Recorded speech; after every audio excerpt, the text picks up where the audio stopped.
अक्सर तुम भय से भयभीत हो जाते हो। इसका कारण है घृणा। भय को तुम घृणा करते हो। भय के लिए तुम्हारे मन में कोई सम्मान नहीं। तुम भय से डरते हो, भय से भागते हो। मैं कहता हूं, भय से न डरो, भय से न भागो। भय से प्यारा मित्र तुम्हारा कौन? दुनिया का जो जो काम किसी ने कभी ना तुम्हारे लिए किया होगा, वो सारे काम भय ने ही केवल तुम्हारे लिए किए। भय से उत्तम मित्र तुम्हारा और कौन था?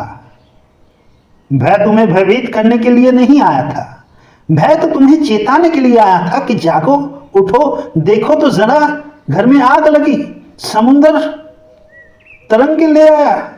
तुम देख नहीं पाते अगर भय ना तुम्हें ये बात बोलता, भय ना चेताता।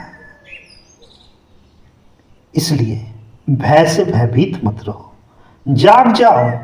भय तो एक सामग्रिक प्रक्रिया है जो हमने हमारे उपकार के लिए बनाया है, जो उत्तरजीविता प्रतिक्रिया के अनुसार आती है, एक सर्वाइवल रिएक्शन के लिए।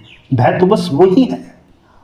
और हर एक सर्वाइवल रिएक्शन अप्रिय होगी, असुविधाजनक होगी, होनी ही होगी, नहीं तो तुम भला जागोगे कैसे? सुविधा में लोग जागते नहीं, उसके लिए असुविधा तैयार करनी पड़ती है। तुम देखो, जब तुम सुबह देर से सोते हो, घर वाले मुंह में पानी छिड़कते। एक तो सर्दी का सुबह, ऊपर से ठंडा पानी। कोई भला कैसे 2 मिनट ज्यादा लेट सकता है? तुरंत आंख खुल जाती, नींद भाग जाता, तुम जाग जाते। ब्रह्मानंद की पत्नी ब्रह्मानंद को 2 मैसेज भेजती हैं, जिन्हें पढ़कर ब्रह्मानंद बेहोश हो जाते हैं। पहले मैसेज में पत्नी लिखती है, प्रियतम, तुम्हारे और मेरे बीच जो कुछ भी था वो सारे सपने टूटकर बिखर गए, समाप्त हो गए। आज से न मैं तुम्हें जानती हूं न तुम मुझे। जो कुछ भी था हमारे बीच, सब कुछ खत्म हो गया, सब कुछ समाप्त हो गई। और दूसरे मैसेज में पत्नी लिखती है, पिछला वाला मैसेज आपके लिए नहीं था जी। और फिर बेहोश ब्रह्मानंद को जगाने के लिए जब कोई तरकीब काम न आया, तब डॉक्टर इलेक्ट्रिक शॉक देकर ब्रह्मानंद को ऐसा जगाया कि बेचारे महीनों के लिए सोना ही भूल गया। लोग असुविधा में जागते हैं, लोग अप्रिय से जागते हैं, लोग इलेक्ट्रिक शॉक से जागते हैं।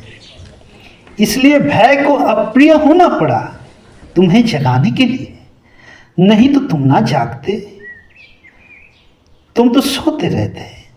और फिर तो घर में जो आग लगी होगी वो तो राख बनकर खाक बन जाता, फिर भी तुम नींद से ना उठते।